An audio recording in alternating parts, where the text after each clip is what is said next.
Howdy hey, howdy ho. Let's talk about this. Welcome back to my channel. Here we're going to delve into something that's highly mysterious. We're going to dive into the baffling case of the 1999 Loomis armored car robbery. This heist shook the nation and left law enforcement scratching their heads. In this video, I'm going to take you through the details of this audacious crime, the mysterious disappearance of $2 million, and the complete absence of any identified suspects. That's right, folks, no suspects at all. So sit back, relax, and enjoy. Here's a summary. In 1999, March of 1999, near the town of Sacramento, well, it was in Sacramento, an event unfolded that would become a legend in the world of heists and robberies. During this time, a Loomis armored car tasked with transporting a staggering $2 million in cash was targeted by cunning criminals. The perpetrator's method of operation was nothing short of a Hollywood script. In a meticulous planned operation, the criminals managed to intercept the armored car, incapacitate the guards, and make off with enormous sums of money. What's truly baffling about this whole case is a complete lack of identified suspects, despite extensive investigations by the FBI, by Loomis Fargo and Company. Interviews and forensic analysis, law enforcement has been unable to pinpoint any individuals responsible for this audacious heist. I can tell you a lot about Loomis Fargo, as I used to work for them. I worked for them back in the 80s, and then I returned as a risk manager or senior official with the company in charge of safety and security, doing what would have prevented something like this from happening in 1999. So I'll be able to go into a little bit more detail than just your average person, because I have a lot of inside knowledge. The stolen $2 million just seemed to vanish into thin air, leaving no clear trail for investigators to follow. It's as if these criminals just simply vanished into the shadows, leaving the authorities and the public highly perplexed. What I'd like to explore is the intricate detail of this robbery, discuss the theories and speculations surrounding the case, and consider just whether the criminals behind this daring heist have ever been brought to justice, which they have not, and unravel the enigma of this robbery, because it is incredible. Leave any comments. If you know anything about this case, leave me comments down below. I'll be glad to answer anything. I'm really curious if anybody out there even really knows about this. This is a case that has not really been highly publicized, and due to the time frame, I'm probably going to make this a two-part video. So be prepared for part 2, where I go into who I think maybe the suspects were. There have been, now let me make this perfectly clear, this is just my assumption. There are no, and I repeat, no current suspects in this case at all. This is just speculation on my part. So anyway, no one has been arrested, and what happened was the armored, it was a semi-truck similar to what you see in the picture that that's been up for a while now. And I worked for Loomis back in the 80s, just for about maybe 6 months, and then I went back to work for them in 2007. No, I'm sorry, 2005. And I never remember seeing a semi like this one here.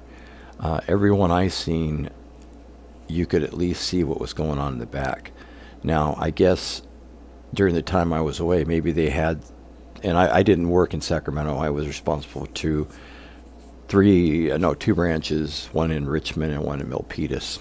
The one in Richmond has since closed, but I don't remember seeing any semis like the one you see in the picture above, that the guards would not be able to see what's going on in the back. And this is something that's going to be brought up later. So anyway, it takes about the semi left.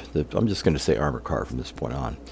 The armored car left the Sacramento facility and headed to San Francisco. This was at night. It was a very rainy night, hence problems, I think, with their reasoning as to how this happened. But anyway, I'll get to that in a minute. And on its way there, it stopped it. From Sacramento, the branch in Sacramento, it stopped in at a couple lights, and then it got on Interstate 80. And when it got on Interstate 80, they had to stop. They went westbound towards San Francisco because that's their destination was San Francisco. They had to stop at the scales in a little place. It's not really a town. I guess you could so much as an area called Cordelia, which is a little bit west of Fairfield, California. They had to stop there and get weighed out.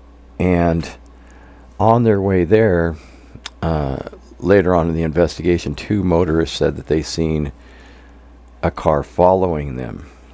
And then when they were in the scales getting weighed, they said they seen a guy jump off the top of the roof of the armored car. No bags or anything. He just jumped off the roof and went into the fields near Cordelia somewhere.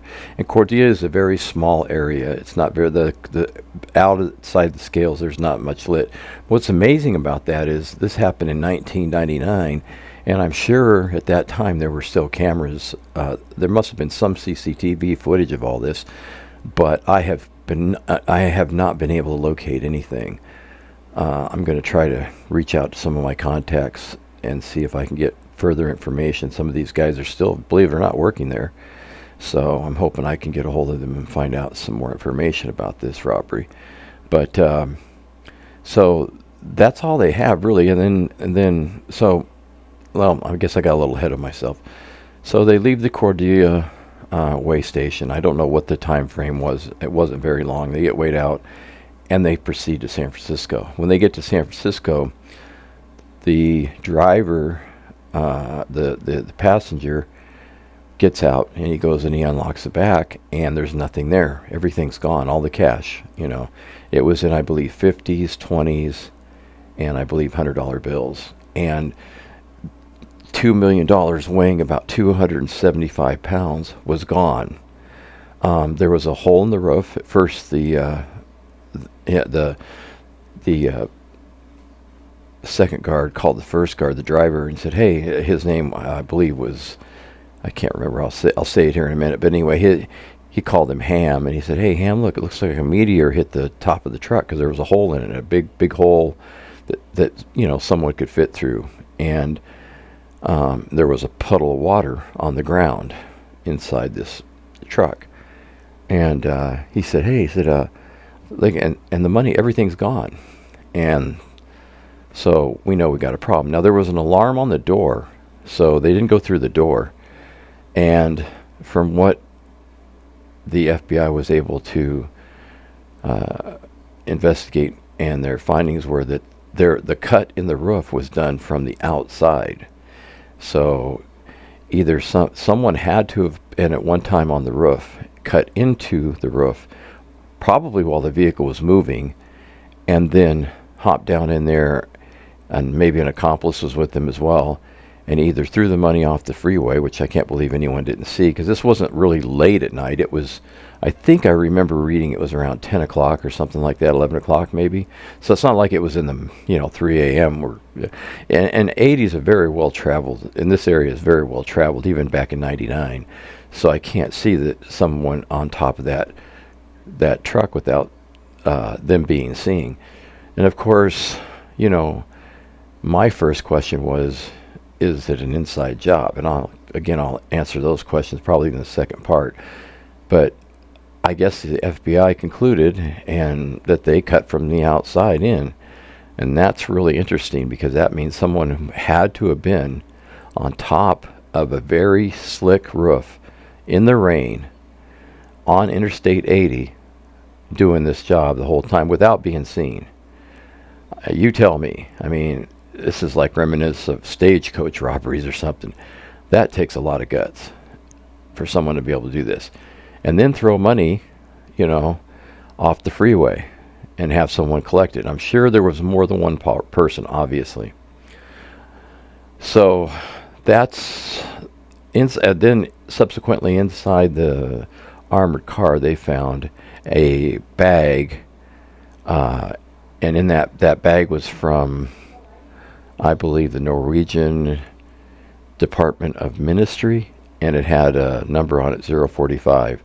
That's the only, and the puddle of water. Those are the only two pieces of physical evidence that they found inside this vehicle. And let me show you a shot of the inside of this vehicle real quick.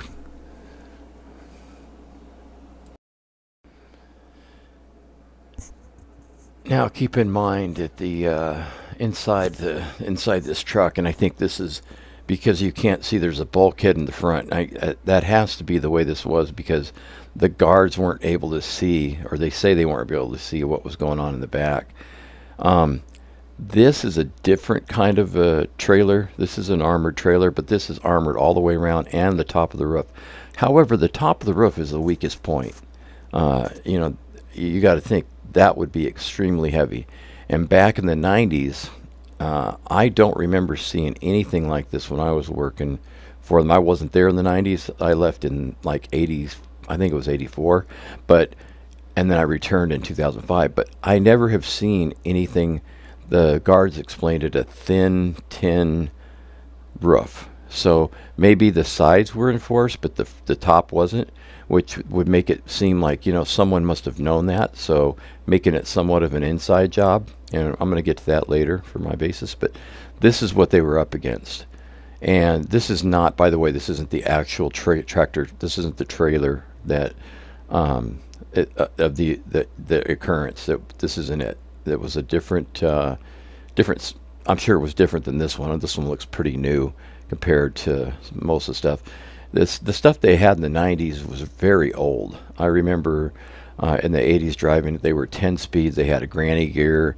You had a little red button you had to push up. When you drove for them in the 80s, you had to know how to drive a manual. They didn't have any automatics. Now they pretty much have automatics, but back then they didn't. And the guys that made these runs to even from the branch I was at in Vallejo, back when I worked for them, they were specialized. They had to have a Class A license, and they got paid more money. So I think less incentive for them to be the ones responsible for this. I'm not going to rule that out at all. Matter of fact, I'll talk about that in my second video, and my thoughts on some of it, because there's some really weird stuff that happened, and I don't know if the FBI did an investigation, but I digress. We'll talk about that later.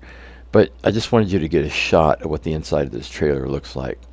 So they get to the vault, or they get to the San Francisco, and it was unclear to me if they were going to the Federal Reserve or they were going to another branch in San Francisco, because at that time there was a branch in San Francisco. See, Loomis Fargo has branches all throughout every state.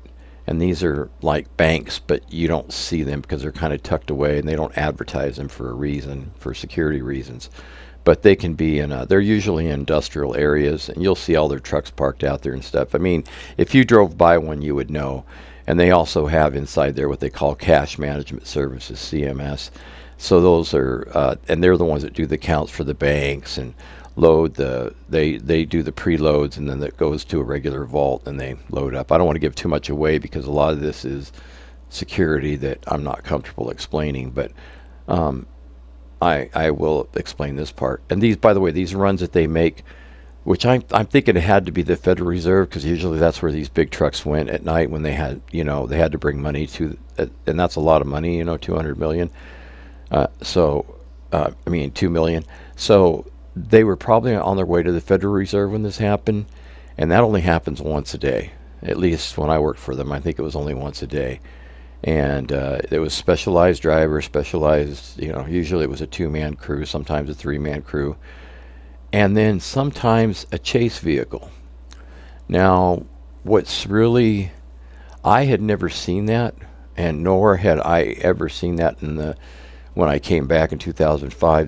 The article mentions that one of the security VPs for the company said that they would usually assign a chase car to these a lot of times they it's not assign a chase car to these high value targets like these. That's what I'm gonna call them, that had a lot of money and were on their way to the Federal Reserve or something. I never seen that. I never seen that the whole time I was working for Loomis. I'd never seen them. And I've been in a. I remember making a run up to I believe it was Travis Air Force Base from the Vallejo branch with $44 million in it, and it was going to overseas for payroll. And I never seen. We didn't have a chase vehicle, and matter of fact, our armored car was much smaller than it was just a regular armored car. So, it was a lot of money, and we never had a chase vehicle behind us. So, the whole time I worked for them, I never seen a chase vehicle. So I found that really weird that this guy said that. But and one of the guards had mentioned it after the investigation. Hey, they should have assigned us a chase car. I don't know, but the fact of the matter is, none of the guards were hurt in this situation. Matter of fact, they didn't see anything. They didn't hear anything. I find that to be really odd, and there's a couple questions that I have about that, especially about this one guard that was there. But it's pure speculation on my part. Again, it's just my opinion and my opinion only. I don't know. I don't know what the status of this investigation is now, and I had a very hard time trying to find different information about it. So anyway, that's what happened, and I just kind of wanted to give you kind of a little synopsis of what happened. So basically, we got a armored semi truck, leaving from Sacramento to San Francisco with $2 million on board and some coin, and they loaded up. Whoever the bad guys loaded up, tossed it through a hole in. They had to have somehow made a hole through the ceiling of this thing and the ceiling of the trailer and pushed it up, either threw the money along the way. I mean, this is 275 pounds, man. That's what $2 million weighs, and I don't know what the equivalent is to $2 million in this day and age. I'm sure it's a lot, but because the guy that the eyewitnesses seen coming out off the truck in Cordelia where they stopped, he didn't have anything on him. So. And they were barely able to give a description because it was dark. So anyway, I want to give you a little taste of this little thing, and then part 2, I'm going to really go into detail and chop this up, show you a lot of pictures. I unfortunately don't have any pictures of the incident, so there you go. Get ready for part 2, and I hope you enjoyed this first part, because this is a really interesting case to me. All right, howdy hey, howdy ho, gotta go.